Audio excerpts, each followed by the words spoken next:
Are you considering a move abroad but wondering what life in your new country would really be like? And an extended stay, hotels, restaurants, all that, just not in the budget? No problem. Volunteering might just be the perfect way to test the waters. There are so many advantages above and beyond the free or super low budget accommodation. You'll probably stay with a host or host family, often outside the tourist bubble, giving you a front row seat to everyday life. You'll meet locals, connect with other travelers, and maybe even pick up some new skills or a new language along the way. And if you're a digital nomad, you can even find opportunities that still leave you time to work. Sounds ideal, right? Well, sometimes. Volunteering abroad can be an amazing experience or a total disaster. In this video, I'll share my own best and worst volunteer experiences and point you to where you can find some tips on choosing the right opportunity for you.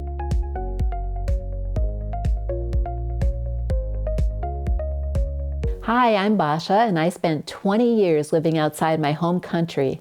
And for a few of those years, I was completely nomadic, traveling from country to country in Europe and hopping from one volunteer gig to another. And through it all, I managed to keep up with my work as a freelance translator. The gigs? Wildly varied and often a blast. One month I was mucking out horse stalls in Germany, the next I was restoring a house in a UNESCO World Heritage Village in Slovakia. I even helped an artist apply for grants. No two experiences were the same, and it definitely kept life interesting. Now, I'd say about 2/3 of my volunteer experiences were fantastic. The other third, not so much. Curious?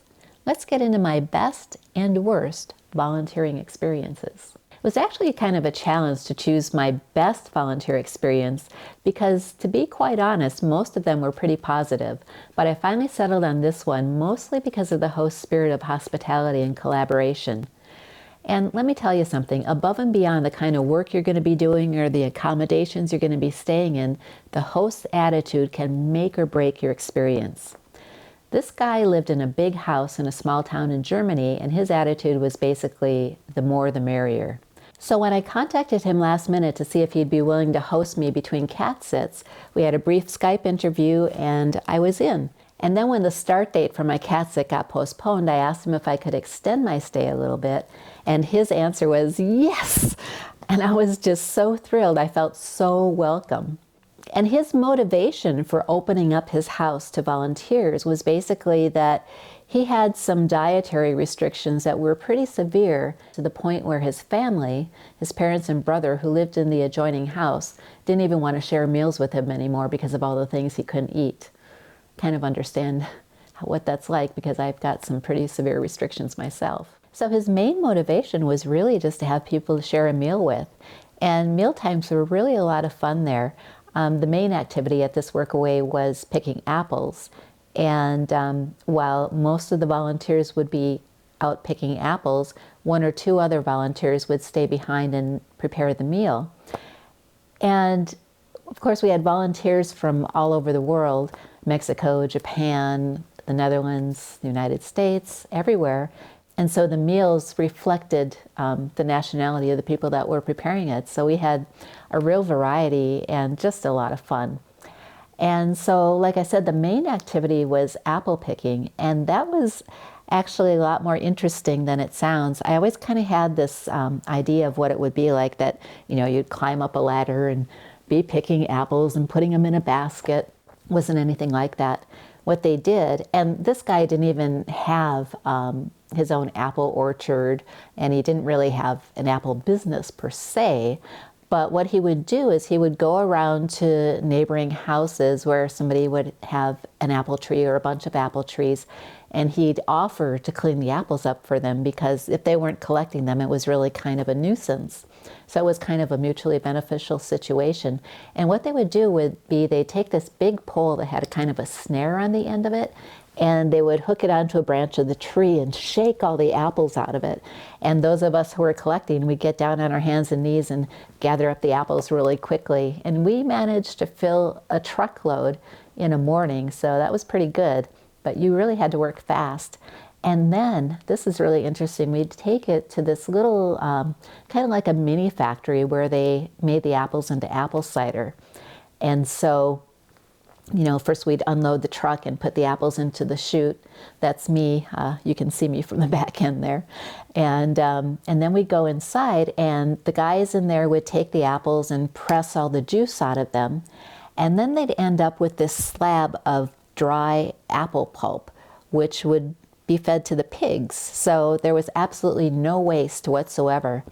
And then we take the cider home, and if you've never tasted freshly squeezed apple juice or apple cider, it is amazing. It is not at all like what you get in the grocery store.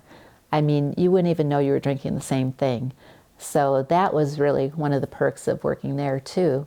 And another really great thing about this host was that, getting down on your hands and knees and picking apples can be a really wet proposition, especially in the morning with the dew over everything. He provided all the clothing and protective gear that you needed, raincoats, rain pants, boots, everything. He made volunteering easy. So then what were our days like after the apple picking was finished and we'd had our midday meal? Well, a lot of times we just have time off to do whatever we wanted to, but he also offered the opportunity to explore some of the other things he was doing.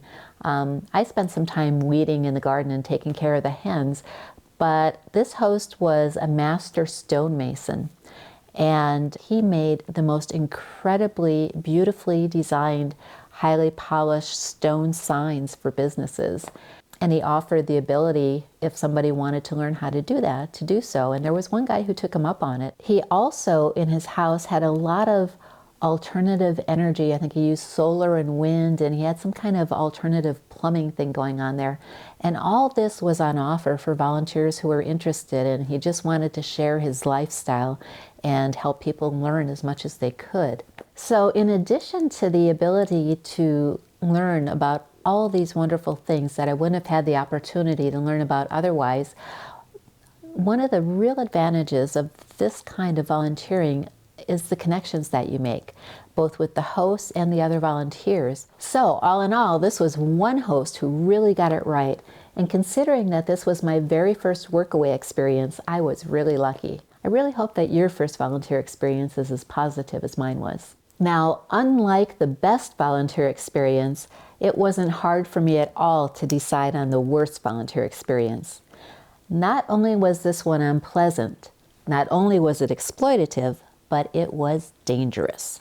And you're never going to guess what kind of a volunteer position it was. I was going to be taking care of cats at a cat hostel in France, one of my favorite things to do.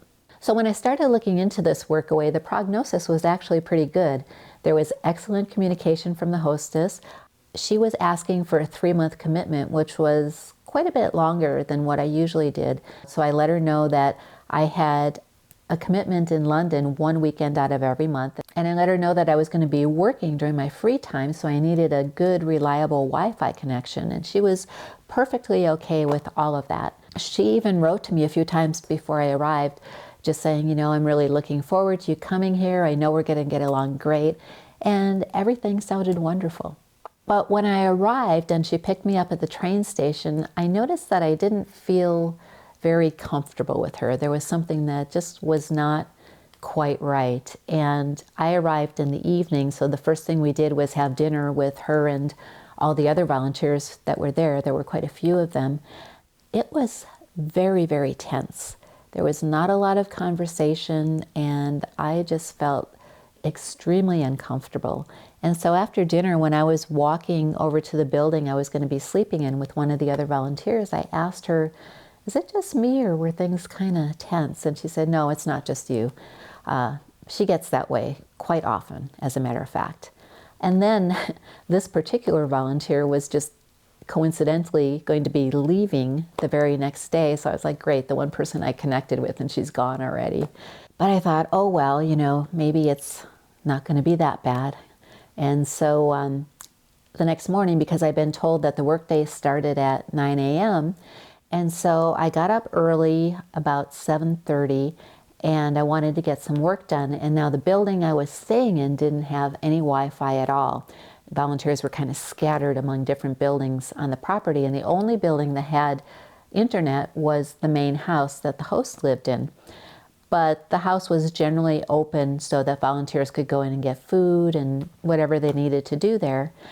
And so I went there expecting to be able to get in the house, but the house was completely locked up. All the lights were off. I guess she wasn't up yet. So I sat myself down at the dinner table, which was outside. Thought, well, this won't be so bad. But no sooner had I gotten started, and mind you, this is still 7:30 in the morning, when one of the other volunteers said, well, let's go, I'll show you the ropes and get you started in the cat hostel. So I had to pack up my computer and go and do that without any breakfast, by the way, because the house was locked up. I couldn't grab any food. And that wasn't the last time that I was going to have to go without a meal at this workaway. So I was already very unhappy on the very first morning.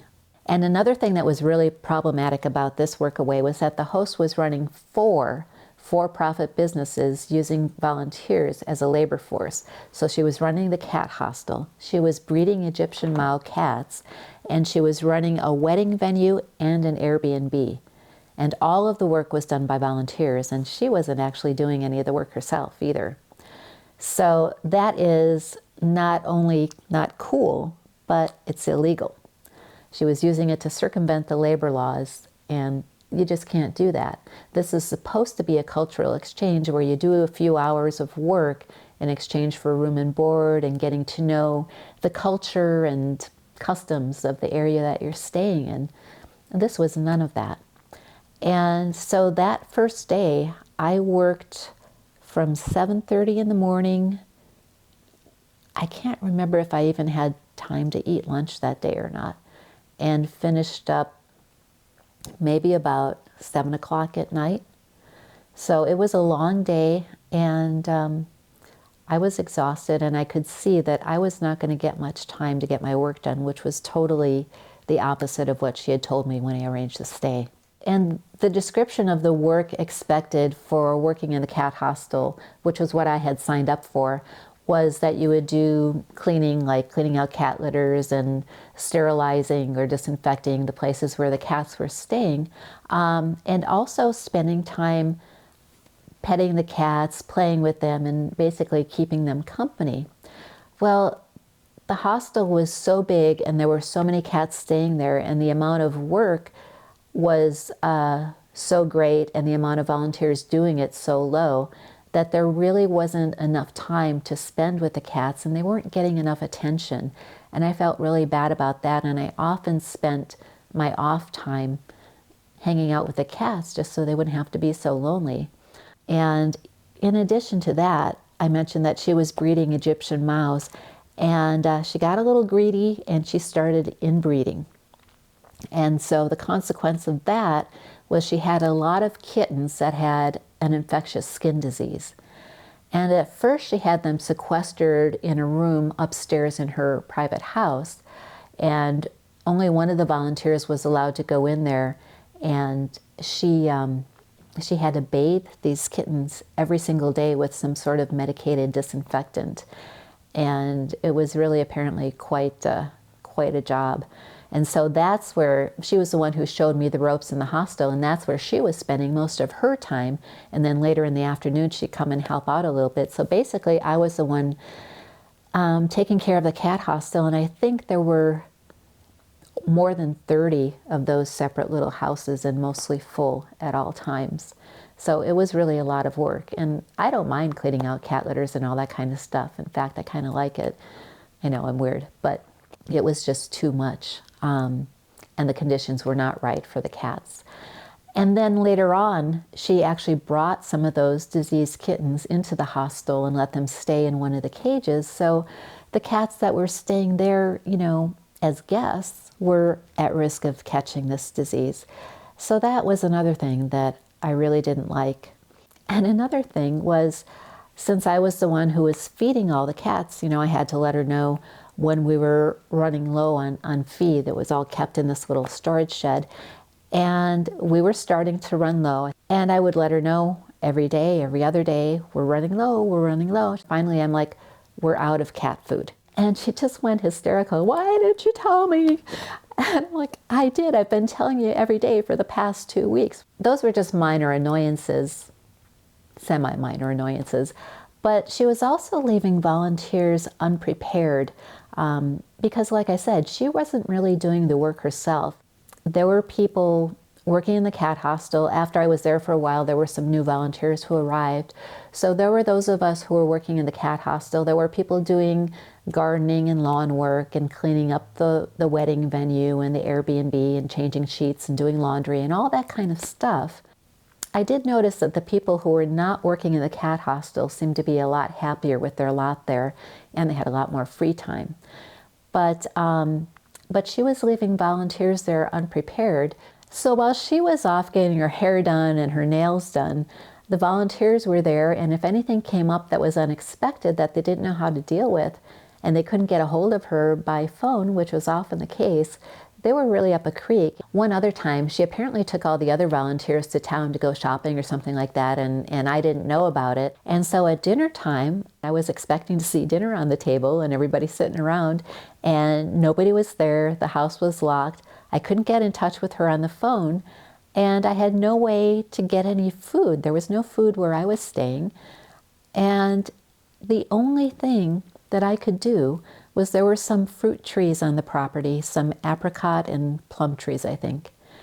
And I think most of them weren't even all that ripe, but I picked some fruit, and that's what I ate for dinner that night.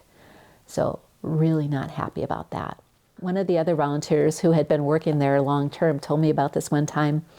This volunteer had been cleaning the floor of the wedding venue, and she was down on her hands and knees scrubbing the floor, and the hostess came in and she was like, "Why aren't you using a wire brush?"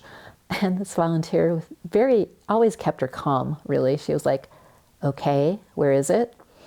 And the hostess said, "We don't have one." And she just went running out of the room. And so, of course, the volunteer just kept doing what she was doing. It was like working for a toddler. She just had no emotional control. She wasn't able to communicate what she wanted or needed, and she had no sense of responsibility. Like I said, those were sort of minor annoyances, but now I get to the part that was really dangerous. The first day that I was working at the hostel and this other volunteer was showing me the ropes, she was showing me how to disinfect everything, and especially after one cat would leave a hut and another cat would come in, everything had to be really disinfected. And all their food bowls and water bowls and the glitter boxes had to be super disinfected because you didn't want to have the spread of disease from, one cat to another. And I understand that. So when this volunteer was showing me how to use this one chemical, she said, well, it's really, really strong, so you have to make sure to rinse it off really completely because, for example, if you use this to wash a bowl and you don't rinse it off enough and the cat licks it, it could take the cat's tongue off. And I'm thinking, first of all, why are they using a chemical that's so strong it can take a cat's tongue off? I'm thinking, a little alcohol, some diluted bleach should be more than enough to do the job. And she continued, she said, well, you really should use a mask while you're using this. There's only one mask and I've already been using it, so I'll do that part. And I'm thinking, yeah, you do that because I am not touching that.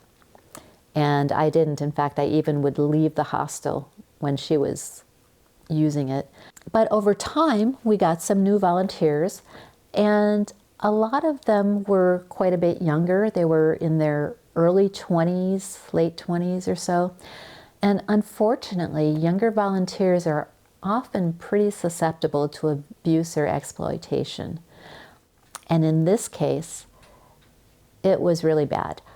I noticed that this one girl from the Netherlands was now doing all the disinfectant with this dangerous chemical. She wasn't wearing a mask, and she was doing it in shorts and sandals. I don't think she was even using gloves. And I said to her, you're supposed to be using a mask when you use that chemical, right? And she's like, no, nobody told me that. And I said, and you really shouldn't be wearing shorts and sandals. You should protect yourself with clothing. And I told her what I had been told about how this stuff could take off a cat's tongue. And she was like, oh my God, nobody ever told me that. They said it was strong, but I had no idea. And then she said, I wonder if that's why I've been having all these headaches lately. And I noticed at dinner that night, she really had no appetite and couldn't eat. And that's when I decided, okay, this has gone far enough. So what I did was, first of all, I quit early after 1 month instead of 2 because I was no longer going to subject myself to these conditions. And then I reported her. So I wrote an email to the people that manage the platform, and they got back to me and they asked if there were other volunteers that could corroborate all of this. And of course I said there were. So they were apparently able to corroborate it because even though I never heard from them again, I did look at this host's profile a couple of weeks later and she had been taken down. Unfortunately, she probably got herself right onto another platform like HelpX or something like that and started taking advantage of other volunteers, but at least I did what I could. So you might be wondering, because I left on short notice like that, where did I go? Well, fortunately, I'd been in contact with the people at the cat sanctuary that I had already volunteered for a couple of times in Spain, and it wasn't that far from the Spanish border. So I contacted them, let them know what was going on, said I was leaving, asked if they had any room for me, and they were like, come on down. And I did. Had a great time and never looked back. So there you have it, my best and worst experiences. And as you can see, things can really go south. So how do you choose wisely? You can't predict everything, but there are definitely signs to watch for. In my next video, I'll share tips on finding the right volunteer experience for you and how to spot the red flags before it's too late. I hope to see you there. Until then, keep dreaming your best life.